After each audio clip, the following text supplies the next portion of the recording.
একই ছাদের নিচে পড়াশোনা, একই সঙ্গে পরীক্ষা, আর এবার একই সঙ্গে সাফল্য। জম্বুজলা ব্লকের প্রমোদনগরে বাবা মেয়ের এই অনন্য কৃতিত্ব এখন এলাকা জুড়ে চর্চার বিষয় হয়ে উঠেছে। জীবনের ব্যস্ততা আর দায়িত্ব সামলেও শিক্ষার প্রতি অদম্য ইচ্ছা শক্তির এক উজ্জ্বল দৃষ্টান্ত স্থাপন করলেন বাবা দুধু মিয়া। জানা গেছে, প্রমোদনগর দ্বাদশ শ্রেণী বিদ্যালয় থেকে টিবিএসসি বোর্ডের দ্বাদশ শ্রেণীর ফাইনাল পরীক্ষায় একসঙ্গে উত্তীর্ণ হয়েছেন বাবা দুধু মিয়া এবং তার মেয়ে রুমা আক্তার। একই পরিবারের দুই প্রজন্মের একসঙ্গে পরীক্ষায় সফলতা পাওয়ার ঘটনায় খুশির হাওয়া বইছে পরিবার ও এলাকা জুড়ে।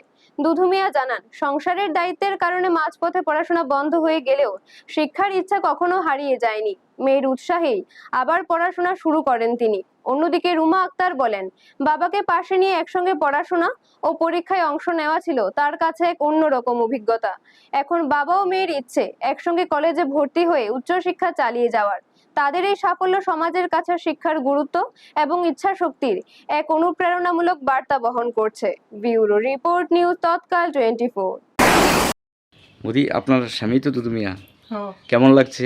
খুব ভালো লাগছে। মেয়ের সঙ্গে তো আবার 12 পাস করেছে, মেয়ে পাস করছে, স্বামীও পাস করছে। দুজনই পাস করছে না? স্বামী কি কাজের ফাঁকে ফাঁকে মেয়ের নোটগুলো পড়তো? হ্যাঁ, কোন স্কুল থেকে দিচ্ছে? প্রবোধনগর স্কুল থেকে। দাদা, আপনি আর আপনার মেয়ে তো একসঙ্গে 12 দিয়েছিলেন, কালকে তো রেজাল্ট দিয়েছে, কি হয়েছে রেজাল্ট? রেজাল্ট তো খুব ভালো হয়েছে। গতকালকে রেজাল্ট দিয়েছে, খুব ভালো হয়েছে রেজাল্ট। আমাদের রেজাল্টের খবর শুনে পুরো এলাকাবাসী এবং আমি আশা করি সারা রাজ্যবাসী, লেখাপড়ার কোনো বয়স নেই, সবাই একটু আনন্দ উপভোগ করব। এবং আমরা বাবা ও মেয়ে যে পরীক্ষা দিয়েছে, পরীক্ষা ভালো সাফল্য করেছি।